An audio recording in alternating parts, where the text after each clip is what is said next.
অসম চৰকাৰে চাহ শ্ৰমিকসকলৰ দীৰ্ঘদিনীয়া দাবী ভূমিপট্টা প্ৰদানক লৈ বিজেপি নেতৃত্বাধীন চৰকাৰে গ্ৰহণ কৰা এক যুগান্তকাৰী পদক্ষেপ।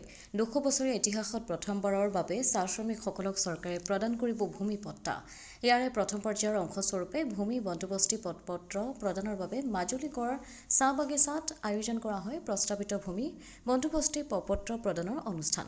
বিশ্বনাথ ৰাজ্য চক্ৰৰ বিষয়ববীয়া তথা পঞ্চায়তৰ প্ৰতিনিধিৰ লগতে গাঁও প্ৰধানসকলৰ উপস্থিতিত অনুষ্ঠিত হোৱা সভাত চাহ বাগিচাখনৰ চাহ শ্ৰমিক পৰিয়ালৰ মাজত প্ৰদান কৰা হয় প্ৰস্তাৱিত ভূমি বন্দোবস্তিৰ পত্ৰ।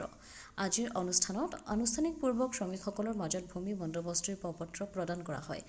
পত্ৰ লাভ কৰি চাহ শ্ৰমিকসকলে যথেষ্ট আনন্দিত হৈ পৰাও দেখিবলৈ পোৱা যায়।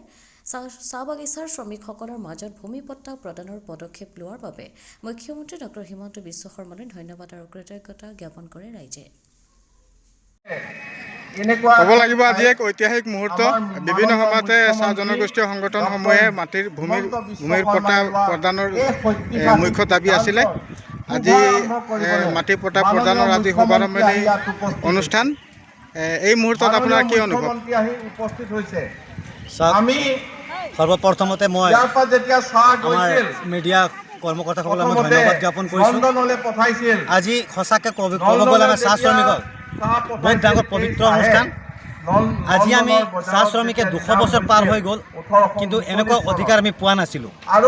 অসমত মাননীয় মুখ্যমন্ত্ৰী ডক্টৰ হিমন্ত বিশ্ব শৰ্মাৰ বলিষ্ঠ নেতৃত্ব আজি চাহ বাগিচাৰ ৰাইজে এই আমাৰ যি মাটি আমি পাবৰ কাৰণে এটা প্ৰচেষ্টা হাতত লৈছে আৰু আজি তেখেতে যি ফৰ্ম দিব এই ফৰ্ম আমি লৈ পেলাই আমি এপ্লাই কৰিম। কিন্তু সঁচাকৈ আজি গৌৰৱৰ কথা যে আমি বহুত বছৰ আজি ২০০ বছৰ পাৰ হৈ গ'ল, কিন্তু বহুত গভৰ্ণমেণ্টে আহি পেলাই আমাক ঠগি আছিলে, ভোটৰ আলোকাত দি পেলাই আমাৰ ভোট বেংক হিচাপে ব্যৱহাৰ কৰিছিলে। কিন্তু হিমন্ত বিশ্ব শৰ্মা নেতৃত্বত যি মিত্ৰজোঁট চৰকাৰ হ'ল, আজি বাগিচা অঞ্চলত যি উন্নতিৰ ধাৰা আগবঢ়াইছে সেইলৈ আমি অসম চাহ মজদুৰ সংঘৰ তৰফৰ পৰা আমি আন্তৰিক ধন্যবাদ জ্ঞাপন কৰিছোঁ। আজি ক'ব গ'লে আজি আগতে আমাক যি ইলেকশ্যনৰ সময়ত আমি বেলেগ আমি ভোট বেংক হিচাপে ব্যৱহাৰ কৰি আছিলে। আজি আমি চাহ শ্ৰমিক হিচাপে আমাৰ যি তেখেতে অহাৰ পিছত আমাৰ চাহ শ্ৰমিকৰ দৰমহা বৃদ্ধি হ'ল। তেখেতে অহাৰ পাছত আমি বাগিচা ৰাইজে আজি 5 লাখ টকীয়া আমি আয়ুষ্মান কাৰ্ড আমি পাবলৈ সক্ষম হ'লোঁ। আজি আমি চাউল বিনা পইচাত পাই আছোঁ। আজি আমি দালি চেনি এইকেইটা পাই আছোঁ। আৰু তেখেতে যি পদক্ষেপ লৈছে বাগিচা অঞ্চলত ৰাস্তা ঘাটৰ দলং নিৰ্মাণৰ পৰা আদি কৰি চিকিৎসাৰ ক্ষেত্ৰত হওক, চাহ জনগোষ্ঠীৰ ছাত্ৰ ছাত্ৰী পঢ়াৰ ক্ষেত্ৰত হওক, আজি 3% আজি ৰিজাৰ্ভেশ্যন কৰাৰ কাৰণে আমাৰ চাহ শ্ৰমিক ৰাইজৰ আজি সন্তান আজি চাকৰি পাবৰ কাৰণে 1 পইচা নিদিয়াকৈ আজি চাকৰি পাবৰ কাৰণে সক্ষম হৈছে।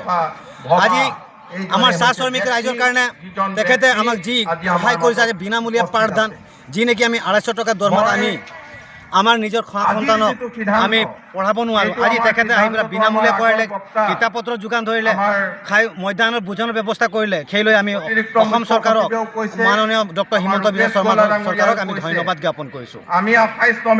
আশা আছে ভৱিষ্যতেও আমাৰ চাহ শ্ৰমিকৰ ওপৰত তেখেতে বহুত বলিষ্ঠ পদক্ষেপেৰে আমাৰ উন্নতিৰ হকে তেখেতে মাত মাতি যাব।